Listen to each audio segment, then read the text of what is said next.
Like, cause like I know how to build. Like, so I was planning fucking like genocide, like World War II shit. Like, it was fucking crazy. You are not alone. I'll support you through. You don't have to run. You can always overcome everything that you've been through. Share your story here and lay down your fears. We all hear your pain and there's only love to gain. You can get it all right here. All right, back to this that we were kind of got off topic for just a moment about building a bomb. How old were you when you tried to build a bomb? I was 14. Oh, you were 14. Okay. I'm telling the story and how I'm getting. I'm sorry. Go ahead. Yeah, you're good. Sorry. Go ahead.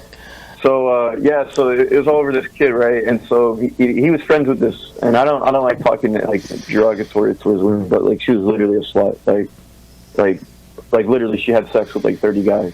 I swear.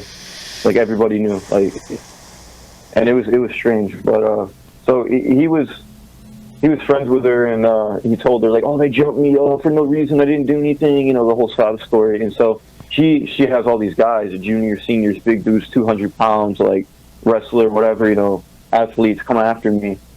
And they found out my school, like my schedule for my classes. It'd be after my class, and they'd be going, hey, I'm gonna, all pushing me and saying shit to me, like, you're a bitch, or we're gonna fuck you up. And then they start taking they found out my bus, and they're on my bus, and they're trying to jump me after school. And the bus driver called the cops because she knew something was up. And I called my brother over there because I was like, hey, they're trying to jump me. Like, I took off my belt. Like, I'm getting ready to beat these motherfuckers with my belt. And so my brother showed up, and then like the cops showed up real fast, and we just ran off, and then that was it. But I remember telling the school resource officer about it, and then there was a whole shit show. And anyway, so they had a bunch of guys coming after me, and so I was like, you know what, you don't fuck with a white kid, because they are crazy as fuck, and they're smart as fuck, and they know how shit works, So I got like $50, and I went down, because at the time my buddy, he just got a VPN, and he's like, hey man, you want a VPN? I was like, sure, yeah, and he gave me his login information, so I got a VPN, and then I was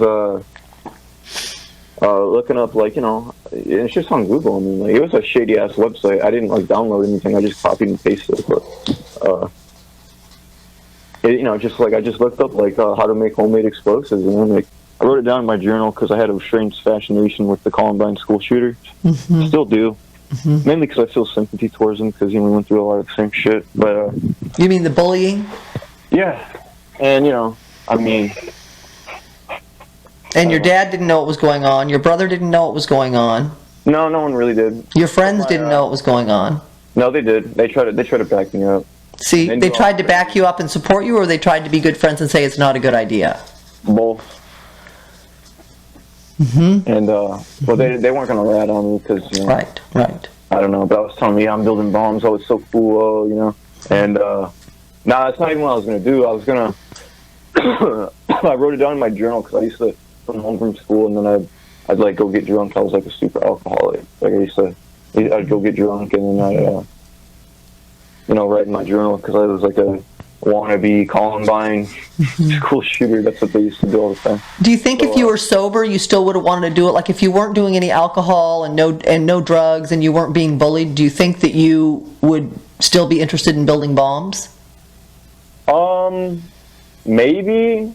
I sure as hell would not be interested in like wanting to kill a bunch of people with them. But I know like maybe because I get like I used to get like I don't know because I mean like I used to just play video games all the time. And right. It's kind of like when you watch people get you play that and you shoot people, blow people up. It's kind of like I wonder what that's like in real life. Right, and that's why I'm glad you bring that up because I remember specifically saying to your dad, "Do not let these young minds, like you were just a kid at the time, play violent video games." I believe it influences.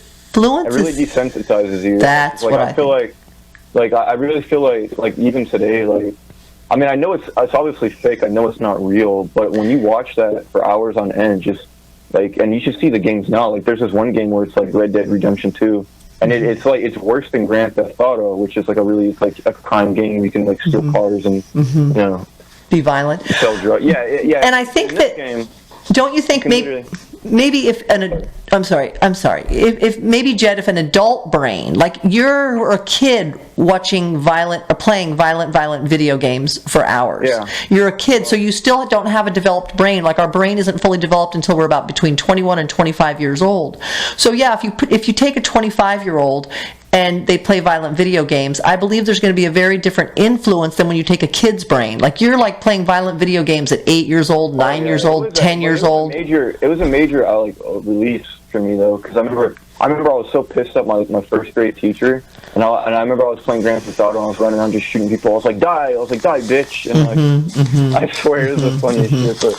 But because there's no consequence, like in real life, there's a consequence when we hurt people, right? There's a consequence if we shoot someone or blow someone up. Whereas like in a video game, you get points for it. Well, it depends what game you're playing, but yeah, I get what you're saying. It's like a reward. It's like teaching this kid, like, here, play this violent video game. The more people you shoot, the more points you get. The more rewards you have. The more people you blow up. Because a lot of the way the Grand Theft Auto works is it's like you do missions. It's almost like a mafia movie. Right. But like you work for like organized crime or whatever, and then you go kill people, steal drugs, whatever, you know. Right. It's more like almost like actually watching a movie, but you take control of a virtual character. You get machine guns and baseball bats and run people over and throw grenades, light them on fire, Molotovs. And it kind of teaches you, like you said, you made such a good point. It teaches you to be totally desensitized to like, hey, wait a minute, if that's happening to a real human being is going to get hurt. But in the video games, it's just like, oh, and then you're on to the next second. And that's it, yeah, and then they despawn and the body goes away. And it's like, right, and then you're on to the next shooting, you know, and the body goes away, and then you're on to the next shooting, right? And it, like you said, it desensitizes you to realize that, hey, these are real, you know, if you do this in real life, this is real people that are going to be, there's going to be a major impact on them, their family. But I mean, you don't really think about that, but especially when you're like in the heat of the moment and you're upset and you're angry and you just go grab a gun and go shoot someone. It's like, it's over like that. I mean, what are you going to do next? You know? Yeah, but then the body goes away like in a video game and there's no consequence for the shooter? No, in real life, the body doesn't go away. In real life, there is a consequence for the shooter. So I know you had a lot of rage thoughts and a lot of anger. Like we call it like the intermittent explosive disorder, right? And your brother had it too. Anger and rage taken out on you. And then one of the ways you have an outlet is video games. But the video games are super violent. But like you said, and you made a good point, it desensitizes you. So then you think, hey, let's go build real bombs. It wasn't just video games either. I was watching like movies I shouldn't have been watching since I was 3 years old. Right. Friday the 13th, just people getting stabbed and cut up and all kinds of shit. Yeah, terrible things come into your mind. It really does. Because it's like I remember playing them and I was like, you know what? I could shoot someone in real life and not feel bad about it. That's what I was playing a game and I was like, this isn't that bad. It's like what? A little blood. Oh, so what? Right, because it's a game, and you don't, and it's not real life where you do it in real life and it's a real human being and now they're on your floor and their body isn't going away. Yeah, but no, I mean, I remember thinking about it like, you know, I could totally do that. Like, that's not that bad. It's like. Because I see it in the game, and it's like, I know it's not the same as like real life, like, you know. But it desensitizes you. But it's like it's pretty much it's like a simulation of it, you know. Right, and it totally desensitizes you.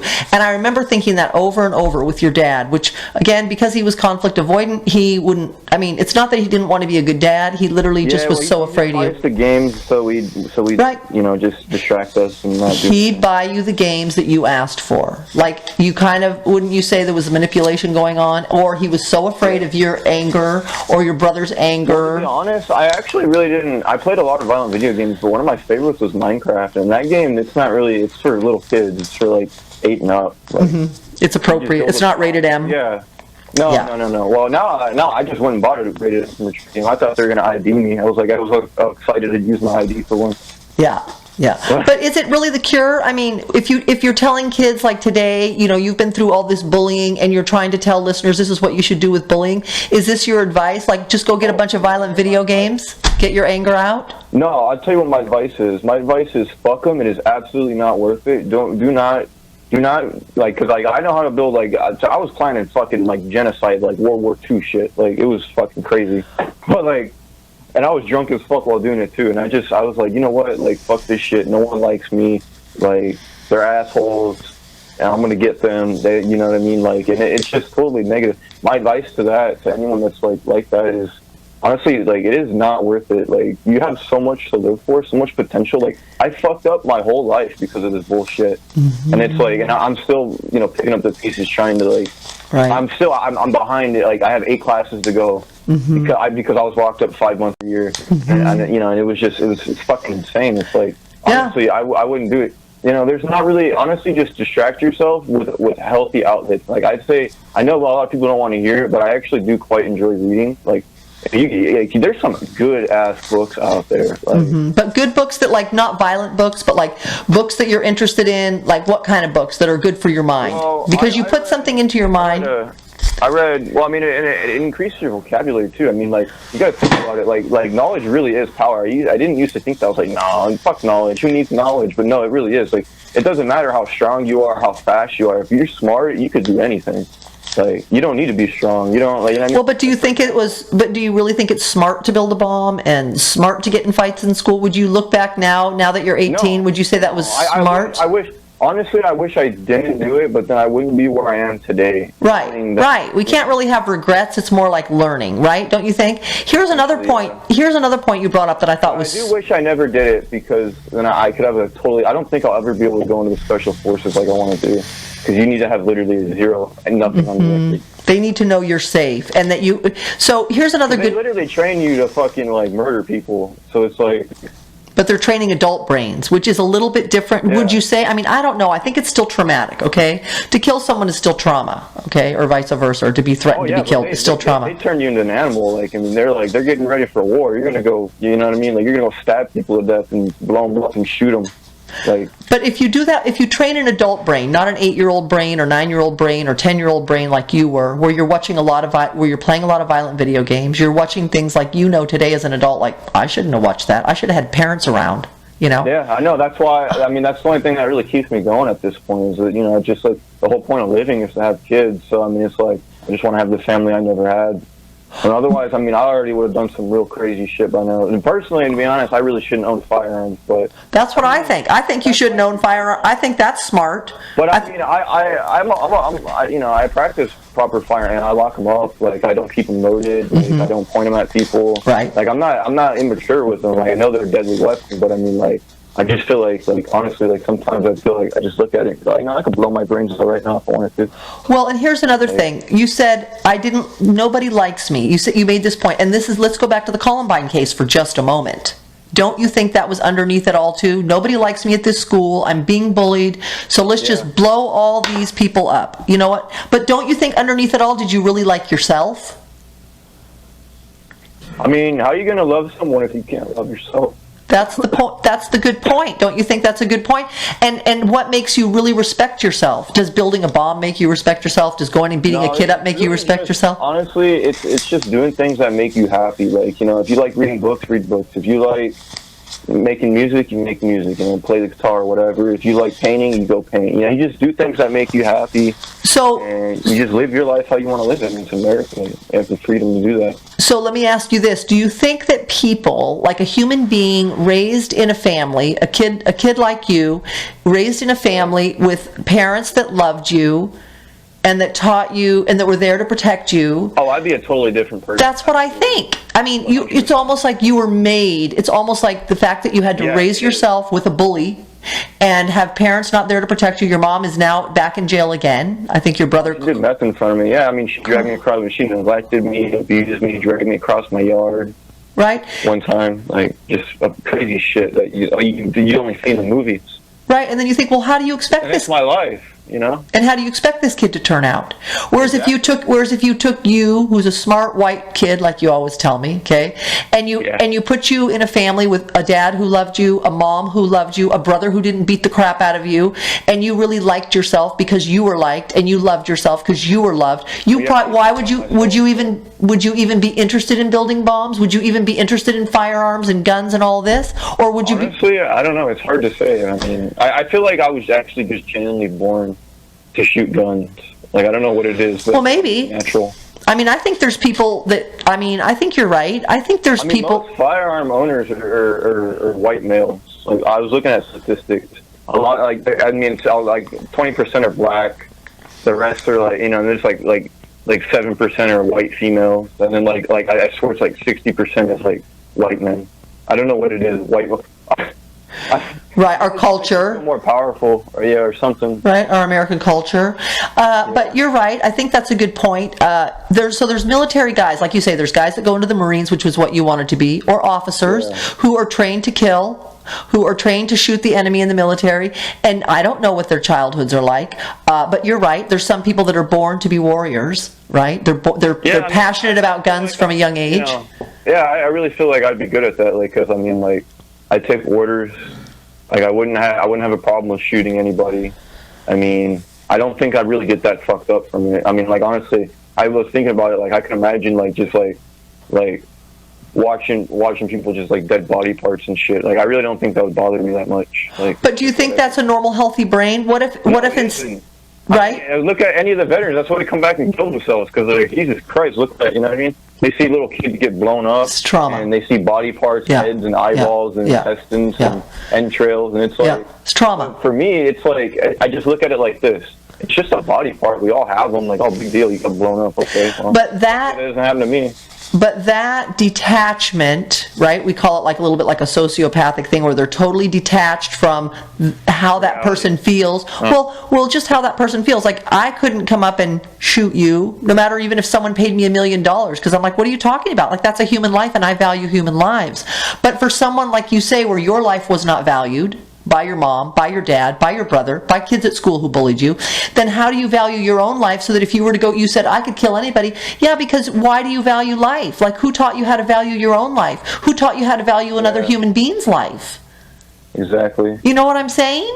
I mean, so this is why, like, I couldn't just kill anybody, because I value my own life. I value myself. Your life is super valuable too. Life is valuable. I value people's lives, but like a lot of people, I just don't give a shit. Like, I'm just like, you're a fucking asshole. Like, you deserve to die. Like, let's drag him out right now in the yard and shoot him. Like that's how I feel about a lot of people. But how would a bully with your background learn how to value themselves or value another life? How would they learn that? Well, it's all about the parents, to be honest. Well, now you're an adult and you don't need parenting, right? Apparently, we think somehow in our culture, okay, we're an adult now, we're 18, we don't need to be parented anymore. No, you're still a kid. You're still a fucking kid. I know it. I know you're right. We are. We still need to be parented. We still need to be held accountable. We still need structure and rules and all this. But so as an adult, now you're an adult. You just turned 18 this year. And now you have good goals. You're finishing school. I got a job. You got a job, which is awesome. You know that your record didn't follow you. I mean, you have a bright future ahead. They can't look at your juvenile record if you work at Walmart. It's only for a government job. Oh, that's right. That's medical industry, law enforcement, military, anything like that. It doesn't even matter. Even if you're running for fucking like just for political office, to look at that shit. Oh yeah, you're right. Yeah, well, we don't want leaders. We don't want leaders who have played too many violent video games when they were a little kid. I mean, I don't know, but But back to this: how do you value your life? Your life wasn't valued. How do you now? You're an adult. Yes, you're right. I still think we need to be parented as an adult. A lot of us. Yes, I agree with that. How do you value your life? How do you learn to really see the value you have, the value you bring, and then therefore, now that you value your life and you like you and respect you, now you turn around and are able to say, "Oh, I value this other person's life." Because whose life do you value? Honestly, not really many people. I mean, there's a lot of celebrities that I'd die for, but like... But if you met them in person and they weren't just, a video game or like a movie that you watched, okay, and you didn't fantasize about how this actor or this actress or this movie star or Donald Trump, for example, or these, but if you had to live with them, maybe you'd have different thoughts, because like now that you're living with a real person, not like an image or... Well, no, I mean, like, a lot of them, like, the celebrities are, like, I know how it is, like, a lot of them are assholes, actually, but, like, now, the ones I like, I know, because I've seen, like, a lot of, like, behind-the-scenes, like, footage, like, talking with fans, like, they're really nice people. Yeah. So what books would you recommend to listeners who've been bullied, that, like, something good going into the mind? Because here's really how it breaks down, right? It depends on, what you're into. I mean, everyone has a different taste, but what I personally prefer is Robinson Crusoe, Great Expectations by Charles Dickens. They're really boring books, but like I really got into them, and I got that they were pretty good. I was like, what the hell? What is this guy talking about? This is some crazy shit. This is why they're classically good, right? Yeah, and what's the other one? Oh, Romeo and Juliet's pretty good. Yeah? I like this one short story, The Most Dangerous Game. I like that. So, don't you think? Because I'm in the field of emotional healing, right? And I do believe that all things can be healed emotionally with love, right? That means, no, that's true. 100%, that's true. right. Yeah. So, if you, no, I tell you, like honestly, I didn't think I was gonna live that long because I was like losing my shit because my brother and just like everything, and like recently too, and then like I don't know, the females, man, they get you. So every time that I end up dating a girl, it's like my whole life changes. I'm just like so mellow and chill. Mm-hmm. Do you feel like your girlfriend loves you? No. No. So. Have you had people in your life that you really feel like they really loved you? They really cared about you? I know I really deeply cared about your family. For sure. I deeply cared about you, your brother, and your dad, and your family. Deeply. I said so many prayers for you. I asked God for a miracle. Here's why, Jed. I knew that counseling, it's like putting a Band-Aid on a gushing wound, man. I knew, like, okay, that's awesome your dad brings you to counseling, because I felt like he kind of wanted me to, like, I was trying to role model to him how to be a parent, how to not let the kids hit you, how to not yell at your kids so that they respect you, because they're not going to listen to you if they don't respect you. And if you talk respectfully to both your boys... I'm going to be truthfully honest. You can't really counsel, you can't really lecture mental illness, and that's my brother. And I don't think I have mental illness. Like, I'm pretty sure I don't, but I might have depression, but not to the extent he does. Well, I'm pretty sure you do. I'm pretty sure you do have mental illness, pretty much because of the violent thoughts and the behavior. Like, how do we know if we have a mental disorder? Let's talk about that for a moment. One, because that's a good question. It's a super good question. Let's talk about that for a second. Because somehow what I'm doing, my thoughts, my feelings, my behaviors are they're not allowing me to function at my full potential. So with depression, let's say I have low motivation, I'm not able to hold a job, get out of bed, I'm sleeping all the time, I have a lot of negative thinking, okay, maybe I'm overeating, okay, anything that disallows us to reach our full potential because it's either harming ourselves, either financially it's harming us, mentally it's harming us, emotionally, spiritually, in our relationship, with our career and job. In some way, it's causing hindrance for us to move to our full potential because of what's going on, whether it's intermittent explosive disorder, anxiety, depression, sociopath, someone being a sociopathic, any of these things. It's just about it impairs your normal functioning. Just like, how do you know you have a physical disease, like whether it's diabetes or heart disease? Well, because it impairs my normal ability to function physically at my full potential, right? Same with mental disorders, or same thing. So, do I think there was a mental disorder? Do I know that you and your brother were both diagnosed with intermittent explosive disorders? Definitely a lot of anxiety, a ton of trauma, post-traumatic stress disorder. I don't get anxiety, but But look how how you had to learn as a kid with no skills from parents, feeling unloved, feeling nobody at school liked you. I have manners. You do have good manners.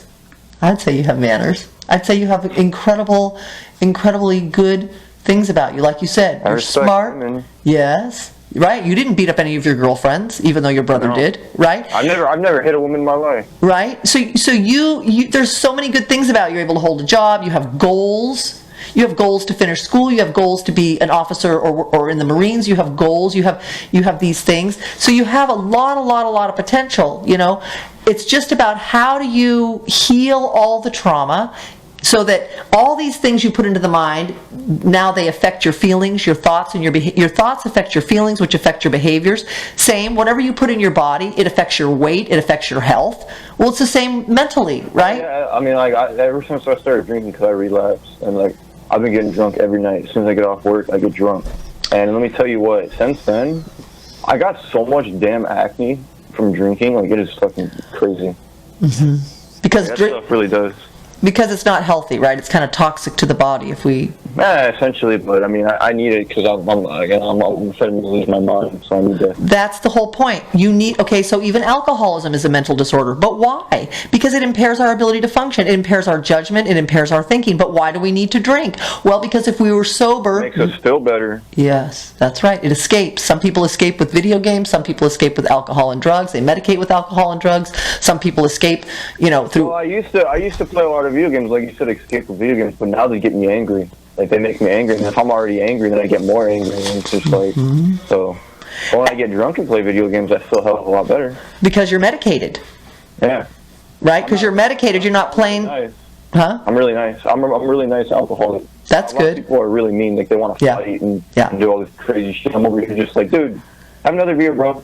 It's happy hour. That's why they call it happy hour. But was your dad a nice alcoholic? Was your mom a nice alcoholic? My mom, no. My dad, yeah. Mm-hmm. My brother, absolutely not. Mm-hmm. No. My mom says that my dad's like a mean drunk or some shit, but like I don't see it. Mm-hmm. Well, and you live with them, so you know. So now you just turned 18 this year, and now you have your whole future ahead of you. And who's there to guide you, hold you accountable, give you good advice, love you, value you, respect you, support you? Me, myself, and I. Uh-huh. Well, I've introduced the concept of God to you several times, and to your dad. I asked your dad many times. I mean, honestly, it's kind of hard to believe with all the shit that I've been through and everything I see on the news and I hear about in stories. It's like, is he really that fucking real? I mean, like, all free will and all. There's all these explanations, and I'm just like, really? Well, then, I'd rather be a mindless goddamn servant and not have any of this bullshit go down than have free will. Thank you. Well, but if you have, just, you say that maybe, and that's a point you're making, but the truth is, I love being able to choose, and be able to say what I want, and feel how I want, and do what I want. I mean, right, but I mean, would you trade that for world peace and no one ever getting, no mental illness, no school shootings, no war, no bullshit like that? Because I sure as hell would. Well, I think that's supposed to be heaven after we die. Here's the difference, and a lot of people have your view, honestly. They really, really do. Your view of, like, if there was really a God, then why is there so much violence, hate, anger, blood, wars? And I ask the same question. And it comes back down to kind of what we were saying. Well, because God didn't kill the person. God didn't bully you. God wasn't your dad. He didn't raise you like your dad raised you. He unconditionally loves you and accepts you. But then when you have a parent who doesn't, you don't know that, so it's hard to imagine, like, why he would allow it, but it's really people bullying you. It's really your parents who weren't there for you. It's really people who are violent. It's really people who are starting wars. It's really people who are doing all of this damage, not God. God isn't coming down and bullying you. But what I'm saying is, why does he allow it to happen to me? Because he allows free will. He allows free will. I know. But what I'm saying is, then, like, just don't allow, like, I would rather not have free will and just literally just go, okay, every Sunday or whenever, go worship God and hello, Father, and, just be a robot. I'd rather do that than have to put up with all this shit. And it would feel oppressing. It would. But I don't like the choices because a lot of them are fucking bad, evil, and I don't like it. But at the same time, it's like I can't help myself. Well, but you can. I think that the reason that I make good choices today isn't because I grew up in a perfect family, right? They say 94% of us grow up in dysfunctional families, and I was beaten. And I had hate and anger for sure when I left home at 18. I had to go to a lot of counseling because I had a lot of hate, anger, and fear. Okay, and my mom couldn't protect us because my mom couldn't protect herself because my dad also beat her. Okay, so I get that feeling. Okay, I mean, I understand what it feels like to be abused and very angry and rageful because it isn't fair, it isn't right, it isn't just. Okay. But what I knew is after a while, when my parents did raise me in God, they did teach me about God, and I did read books, like in counseling, self-help books that were given to me, and I did go to school. And so then the more I learned through self-help books, going to church, this girl in my master's program invited me to church, and then I remember going to church for the first time as an adult. I mean, I had to go as a kid, but it wasn't a good church, okay? And I remember crying, thinking... I hear that a lot. Yeah. That's why I don't like that shit. It's like, yeah. able pedophiles.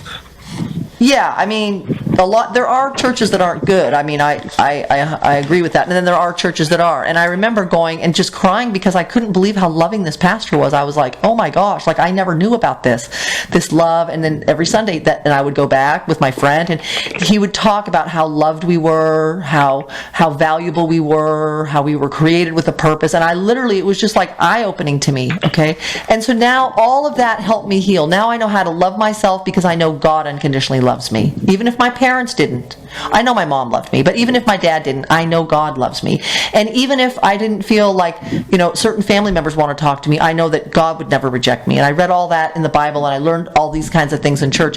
And it really gave me something to hold on to that super strengthened me in knowing that no matter how I was treated, no matter how many times I was beat, I knew that underneath it all, my Creator, who created my soul, made me for a purpose, loves me, I am valued, I am forgiven for everything I do, and I always have a purpose. And that is what I hold on to. Now, other people hold on to different things that make them feel good. And whatever it is whatever it is, okay? But that is kind of my strength. And then I learned after being a counselor, which wasn't, of course, by accident either, okay? Counseling thousands and thousands of people who were beaten, abused, traumatized, raped, all the horrible things, had alcoholic parents, terrible stories that I would hear, okay? I realized, wow, I guess my childhood wasn't that bad. I mean, there was people, in some of the stories I would hear as clients, their stories were a lot worse than mine, okay? And then I just learned over time that, what really heals everybody unconditionally is love, which means, what does love mean? Love is patient. Who's patient with you? Love is kind. Who's kind to you? Love forgives. Who forgives you? Do you even forgive yourself? Love perseveres. Love isn't self-seeking. It thinks about how we affect others with our thoughts and our behaviors and these types of things. And I started learning about all these concepts. And I tell you, today, I do feel like I don't have a mental disorder. When I left home, I did. I had depression. I had panic attacks and anxiety, all kinds of things from all the abuse I grew up with. So one, I know, we can heal. I know we can heal all the trauma. I know this. And I know one of the biggest steps to healing is love. Unconditionally feeling loved and loving ourselves. Well, human beings aren't the source of love, which you and I talked about earlier because of free will. If human beings were the source of love, there wouldn't be violence, anger, hate, murder, rape, and all the things that go on this planet, wars, all of that. We are not the source of love. Well, who is the source of love? Where does love come from so that we can get that, so we can feel loved? Oh, I can tell you who it comes from. Good. There's a special angel, his name is Cupid, and he shoots you with an arrow and it makes you intertwine. Well, according to your religion, that's how it works. Cupid. Okay, where's Cupid? How do you contact Cupid to get this love? Oh, you don't. He picks for you.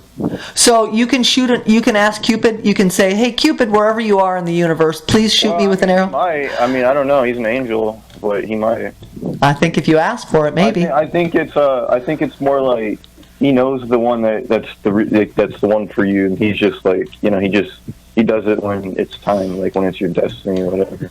Okay, could absolutely be star-crossed lovers kind of thing. Yeah, I've heard of that. I've heard of Cupid, and I've seen Cupid on cards, and certainly the Valentine's candy. So I know what you're talking about. No, he's probably real. I guarantee you. I mean, if God's real, he's probably real. And he's like, all right, time to go make people love each other. Okay, well, that's something to believe in.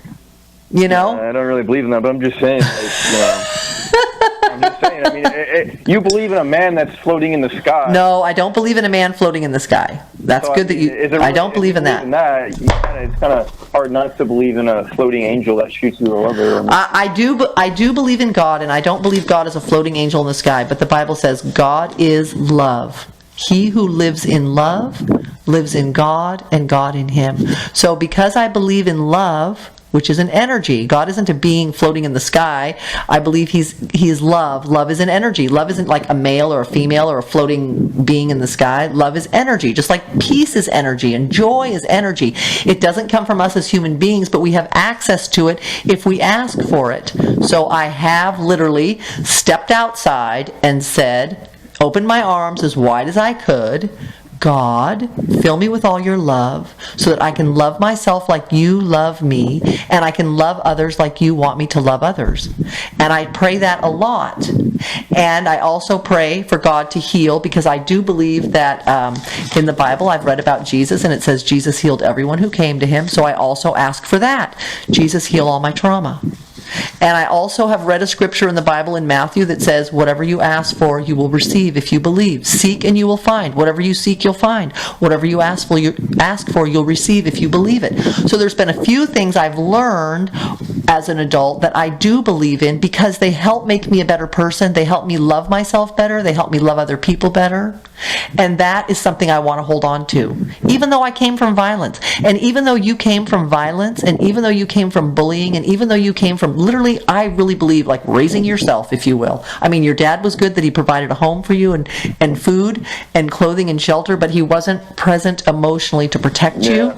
Pretty much. Right? So, and help guide you to make good decisions. I believe no matter what background you come from, you can heal and you can overcome. Not by yourself. Like, I could never have done any of it by myself. But through reading a lot of self-help books, going to counseling, going to support groups, going to a church that was very loving, and reading the Bible and learning about these things, over time, not right away, over time, I do believe that's why I am a better person today and a more loving person today. Not because of me, because of the creator of my soul. Now, do I also believe that when we're speaking about God is love, God also is a creator? Do I believe that if people who don't believe in God, which is a lot of my clients have come to me, they don't believe in God, I say, okay, well, it's not me to convince you, but have you gone outside and looked and seen the sun? Who made the sun? How about the moon? How about the stars? Have you taken a look at the ocean? Who made that? Well, I mean, honestly, my two takes on it is we're living in a simulation like the Matrix. Right. And all this actually doesn't matter, and this is just like a training session for your actual real life. And we're going to wake up out of a pod and they're going to laugh at you like, you dumb motherfucker, you thought that was real the whole time. Well, you're going to wake up for your real life, but what's that? Can't today be your real life? I mean, honestly, no, I think it'll be like almost the same, but like different. I don't know how to explain it. I feel like yeah, it's like when you're born, it's like they run you through a simulation to see what you'll do, so that's what job they put you in. Well, that's interesting. There's a movie about that. Let's say if you want to murder people, they make you like a warrior, soldier, whatever. Or if you want to counsel people, you know, that's kind of what you do. You know what I'm saying? So it's like whatever you do, like they look at all your choices, everything, and then they add it up, and you get like a rating, and then they put you in whatever category you best fit in. Well, but would that fit with free will? I think that you create the life you want because of your free will. Like, I freely chose to go to school well, actually, I didn't choose to go to be a counselor. I chose. Everything's so real, you wouldn't really know that it's not a simulation. It's almost like if you were in a video game, would you know you're in a video game? No, you just think that's real life because it's always been life and it's always been real. Like, right. There's no other way to explain it. But you get what I'm saying? So it's like I do. You don't really know. Like, it's kind of weird. You don't know, but you know what you do know? You know your choices have outcomes. And so that gives us power. Like, if I know that if I make the choice to go kill someone, that could be a different outcome than if I make the choice to love someone. I know that if I make the choice to not overeat, I could end up having a healthier body. I know if I make the choice not to put things in fearful, that I could live without violence and fear as an influence on my mind and on my behavior. So just like you can make the choice to read and make good choices, exercise, different things, I love having free will because I know that my free will, my choices can help create a future I want. No one made you go get a job. You made a decision, your free will made a decision to go fill out the application, go down there and get the job. Well, actually, I just wanted to buy more guns and ammo, but yeah. Okay, but it was still a decision you freely made, right? Yeah. Well, and I bought some body armor, too. Yeah. You never know when you need that. You don't know. You never are going to know. So kind of how I wanted to wrap up today is just say, okay, you are an amazing survivor, overcomer, amazing what you've been through. Amazing, honestly. And still having life goals to finish school, life goals to get in the... Hard. I mean, I wake up and I'll be working or whatever, and I'm just thinking about it like I just want to die, but at the same time, it's like, you only get one life. Like, why just waste it now because it's bad now? It's like you don't know how long it'll be bad for. But the more I think about it, the more I'm like, look, I mean, it sucks now. Being an adult absolutely sucks, but you get more freedom. You can go buy your own liquor, and guns, and you get more freedom. You do. You do get. That's a good point. You do get more freedom as an adult. You know, like you and I talked about not too long ago. You don't have to live at home anymore. You have a job, which gives you decision-making power. You can move out. You can create a different life based on, again, your free will, making different choices, so that your future. Wouldn't this be just the greatest thing to say? Honestly, is that your childhood sucked, but your adulthood was amazing because you made it that way. Well, thanks again for being on the show, and thank you, listeners, for listening in with Jed today and his amazing story. May good things continue to come your way from the couch.